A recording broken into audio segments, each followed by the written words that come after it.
जय जगन्नाथ। कार्यक्रम में उपस्थित ओडिशा के गवर्नर श्री हरिबाबू, यहाँ के लोकप्रिय मुख्यमंत्री श्री मोहन चरण मांझी जी, केंद्रीय मंत्रिमंडल के मेरे साथी मंत्रीगण, ओडिशा सरकार के मंत्री, सांसदगण, विधायकगण, उद्योग और व्यापार जगत के प्रमुख उद्यमी साथी, देश और दुनिया के इन्वेस्टर्स और ओडिशा के मेरे प्यारे भाई और बहनों, जनवरी महीने में यानी 2025 के प्रारंभ में ही ओडिशा का ये मेरा दूसरा दौरा है। कुछ दिन पहले ही मैं यहाँ प्रवासी भारतीय दिवस के आयोजन का हिस्सा बना था। अब आज यहाँ उत्कर्ष ओडिशा कॉन्क्लेव में आपके बीच आया हूं।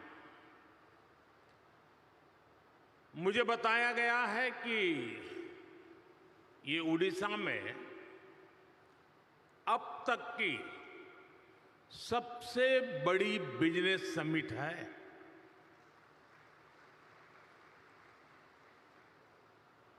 पहले के मुकाबले 5-6 गुना ज्यादा इन्वेस्टर्स इसमें पार्टिसिपेट कर रहे हैं। मैं ओडिशा के लोगों को, ओडिशा सरकार को इस शानदार आयोजन के लिए बहुत बहुत बधाई देता हूं। आप सभी का इस आयोजन में अभिनंदन करता हूं। साथियों, मैं पूर्वी भारत को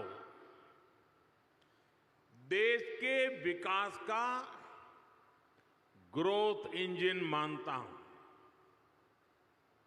और ओडिशा की इसमें एक बड़ी भूमिका है। इतिहास साक्षी है, जब ग्लोबल ग्रोथ में भारत की एक बड़ी हिस्सेदारी थी, तब पूर्वी भारत का अहम योगदान था। पूर्वी भारत में देश के बड़े इंडस्ट्रियल हब थे, पोर्ट्स थे, ट्रेड हब थे। ओडिशा की इसमें बड़ी हिस्सेदारी भी थी। ओडिशा साउथ ईस्ट एशिया में होने वाले ट्रेड का प्रमुख सेंटर हुआ करता था। यहां के प्राचीन पोर्ट्स एक प्रकार से भारत के गेटवे हुआ करते थे। आज भी ओडिशा में हर वर्ष बाली यात्रा मनाई जाती है। अभी इंडोनेशिया के राष्ट्रपति जी आए थे और वो तो यहां तक बोल गए कि शायद मेरे डीएनए में ओडिशा है।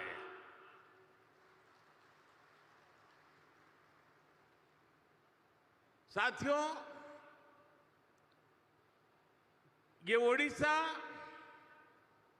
उस लेगेसी को सेलिब्रेट करती है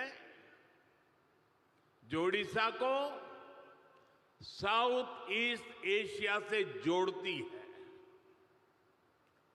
अब 21वीं सदी में ओडिशा अपनी उस गौरवशाली विरासत को फिर से रिवाइव करने में जुट गया है। हाल में ही सिंगापुर के प्रेसिडेंट ओडिशा होकर गए हैं। सिंगापुर ओडिशा के साथ संबंधों को लेकर बहुत ही उत्साहित है। आसियान देशों ने भी ओडिशा के साथ ट्रेड और ट्रेडिशन के कनेक्ट को मजबूती देने में दिलचस्पी दिखाई है। आज इस क्षेत्र में संभावनाओं के इतने द्वार खुल रहे हैं जितने आजादी के बाद पहले कभी नहीं खुले। मैं यहां उपस्थित हर इन्वेस्टर्स का आह्वान करूंगा और हमारे मुख्यमंत्री जी ने जो बात कही मैं इसको दोहराना चाहूंगा। यही समय है, सही समय है। ओडिशा की इस विकास यात्रा में आपका निवेश आपको सफलता की नई बुलंदियों पर पहुंचाएगा और ये मोदी की गारंटी है।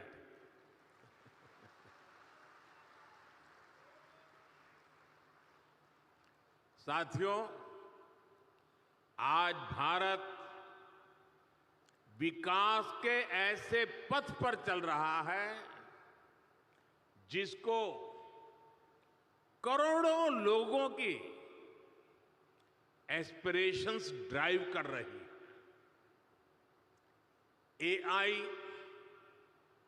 एआई का युग है। आर्टिफिशियल इंटेलिजेंस ही इसकी चर्चा है, लेकिन भारत के लिए तो एआई सिर्फ नहीं, एस्पिरेशन ऑफ इंडिया हमारी ताकत है। और एस्पिरेशन तब बढ़ती है जब लोगों की नीड्स पूरी होती है। बीते दशक में करोड़ों देशवासियों को एम्पावर करने का लाभ आज देश को दिख रहा है। ओडिशा भी इसी एस्पिरेशन को रिप्रेजेंट करता है। ओडिशा आउटस्टैंडिंग है। ओडिशा नए भारत के ऑप्टिमिज्म और ओरिजिनलिटी का प्रतीक है। ओडिशा में अपॉर्चुनिटीज भी हैं और यहां के लोगों ने हमेशा आउट परफॉर्म करने का जुनून दिखाया है।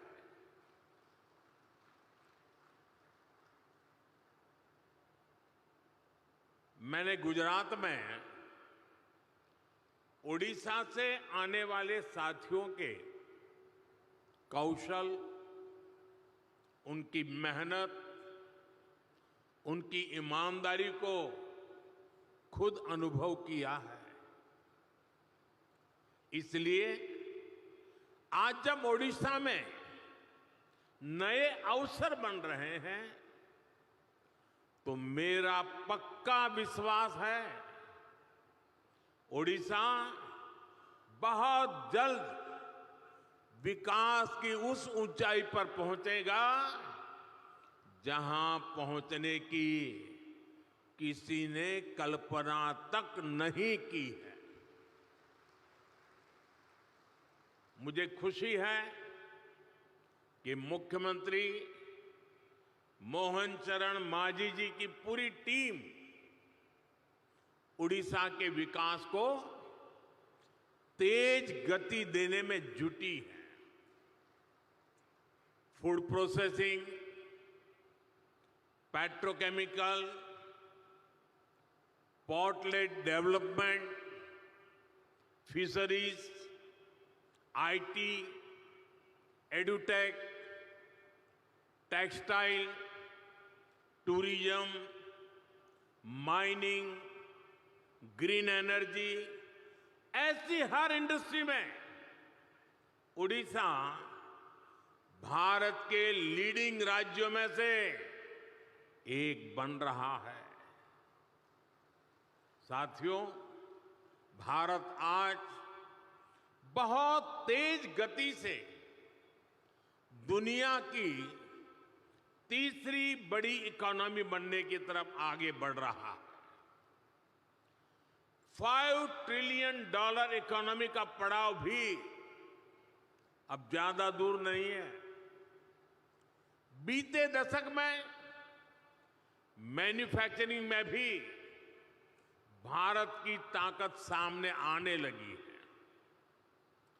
अब भारत की इकोनॉमी के विस्तार के दो बड़े पिलर हैं। एक हमारा इनोवेटिव सर्विस सेक्टर और दूसरा भारत के क्वालिटी प्रोडक्ट्स। देश की तेज प्रगति सिर्फ रॉ मटेरियल के एक्सपोर्ट पर संभव नहीं है। इसलिए हम पूरे इकोसिस्टम को बदल रहे हैं, नए विजन के साथ काम कर रहे हैं। यहां से मिनरल निकले और फिर एक्सपोर्ट होकर के दुनिया के किसी देश में पहुंचे, वहां पर वैल्यू एडिशन हो, कोई नया प्रोडक्ट बने और फिर वो प्रोडक्ट भारत में वापस आए। ये ट्रेंड मोदी को मंजूर नहीं है।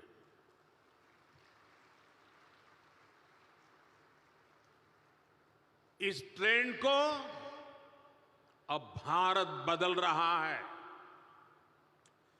यहां के समंदर से सी फूड निकले और फिर दुनिया के किसी दूसरे देश में वो प्रोसेस होकर बाजारों में पहुंचे।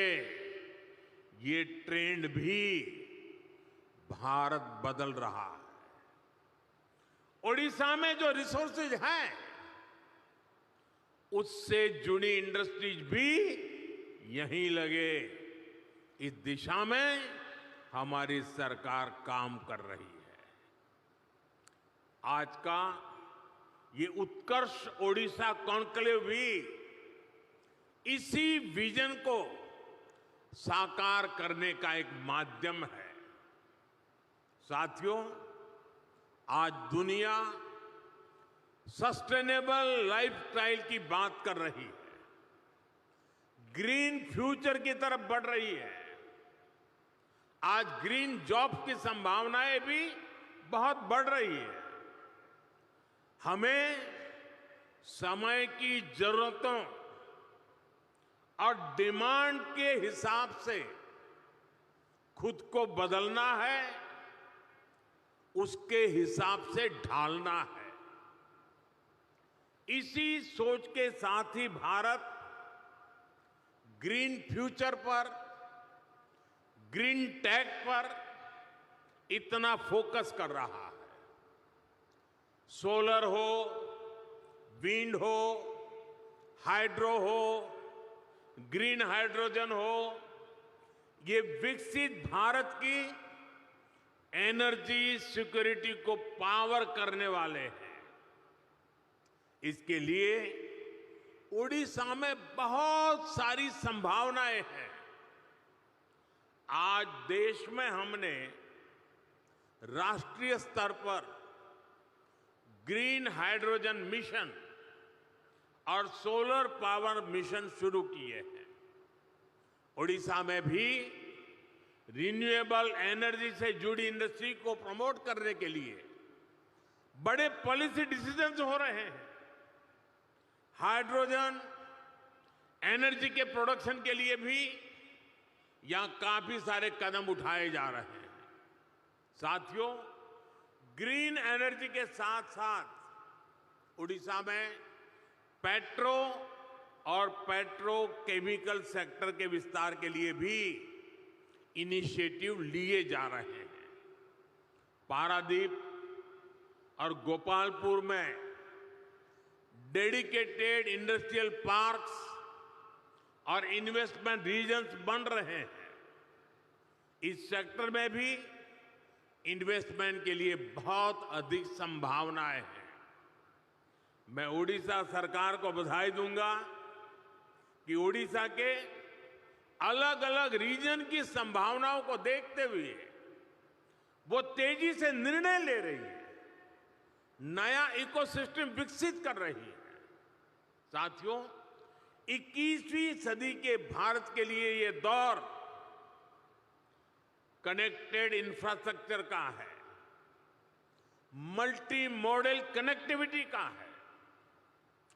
जिस स्केल पर, जिस स्पीड से भारत में आज स्पेशलाइज्ड इंफ्रास्ट्रक्चर का निर्माण हो रहा है, वो भारत को इन्वेस्टमेंट का शानदार डेस्टिनेशन बना रहा है। डेडिकेटेड फ्रेट कॉरिडोर से ईस्ट और वेस्ट की कोस्टलाइन को कनेक्ट किया जा रहा है। देश का एक बड़ा हिस्सा जो लैंडलॉक था, उसको भी अब समंदर तक तेज एक्सप्रेस से मिलने लगी है, तेज एक्सेस मिलने लगी है। आज देश में दर्जनों ऐसे इंडस्ट्रियल शहरों का निर्माण किया जा रहा है जो प्लग एंड प्ले सुविधाओं से लैस होंगे। ओडिशा में भी ऐसी ही संभावनाओं को बढ़ाया जा रहा है। यहां रेलवे और हाईवे नेटवर्क से जुड़े हजारों करोड़ रुपए के प्रोजेक्ट चल रहे हैं। ओडिशा में इंडस्ट्री की लॉजिस्टिक कॉस्ट कम हो, इसके लिए सरकार यहां के पोर्ट्स को इंडस्ट्रियल क्लस्टर से जोड़ रही है।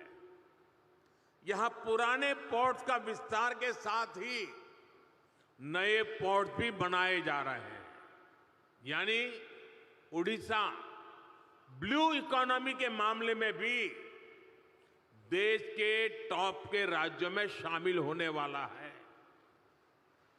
साथियों, सरकार के इन प्रयासों के बीच मेरा आप सभी से कुछ आग्रह भी है। आप तेजी से बदलती दुनिया में ग्लोबल सप्लाई चेन से जुड़ी चुनौतियों को देख रहे हैं। भारत बिखरी हुई सप्लाई चेन और इंपोर्ट आधारित सप्लाई चेन पर ज्यादा भरोसा नहीं कर सकता।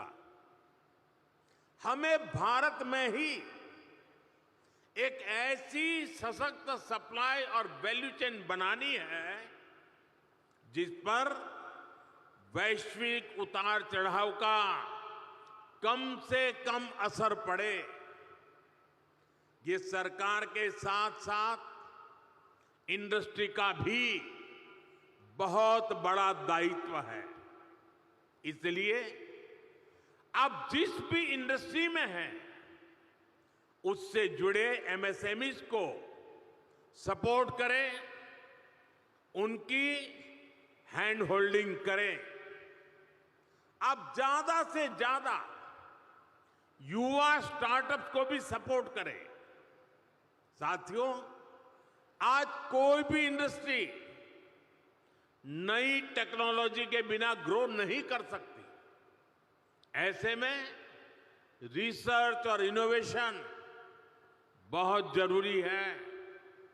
सरकार देश में रिसर्च से जुड़ा एक बहुत वाइब्रेंट इकोसिस्टम बना रहा है। इसके लिए एक स्पेशल फंड भी बनाया गया है।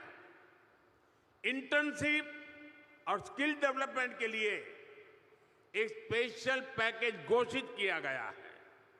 इसमें भी इंडस्ट्री खुलकर आगे आए, सरकार के साथ मिलकर काम करे, ये सभी की अपेक्षा है। जितना बड़ा और बेहतरीन भारत का रिसर्च इकोसिस्टम होगा, स्किल्ड यंग पूल होगा, हमारी इंडस्ट्री को इससे सीधा फायदा होगा।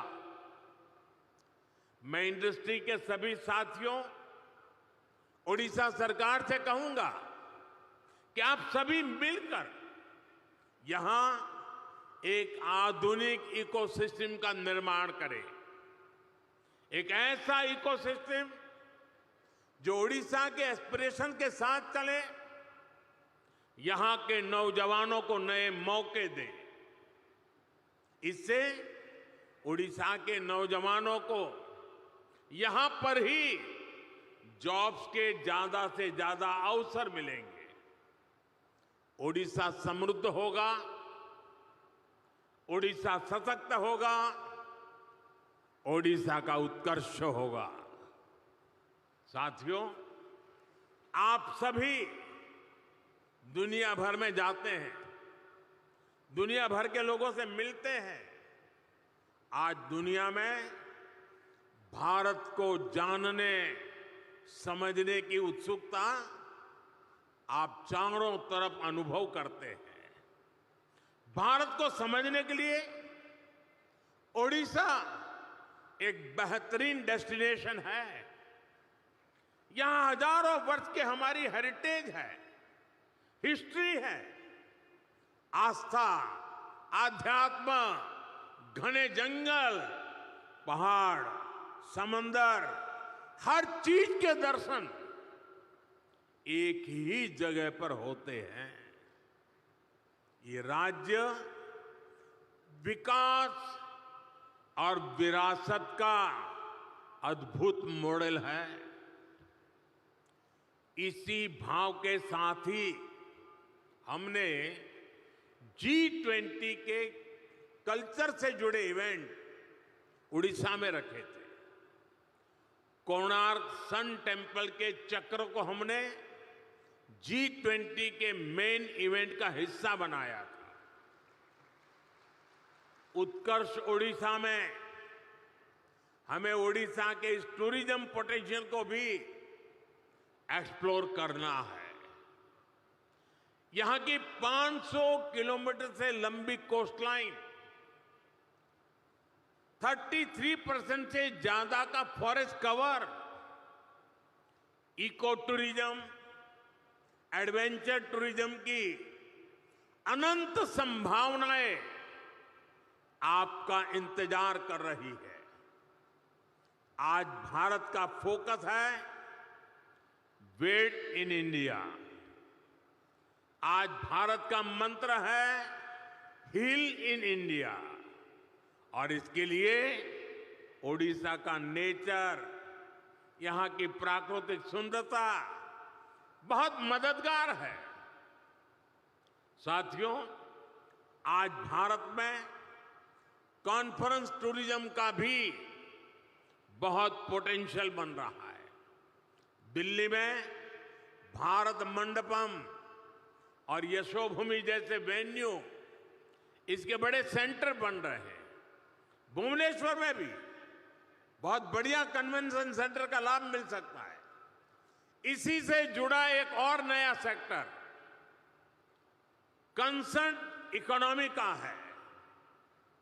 जिस देश में म्यूजिक, डांस, स्टोरी टेलिंग की इतनी समृद्ध विरासत है, जहां युवाओं का इतना बड़ा पूल है, जो कंसर्ट्स का बहुत बड़ा कंज्यूमर है, वहां कंसर्ट इकोनॉमी के लिए अनेक संभावनाएं हैं।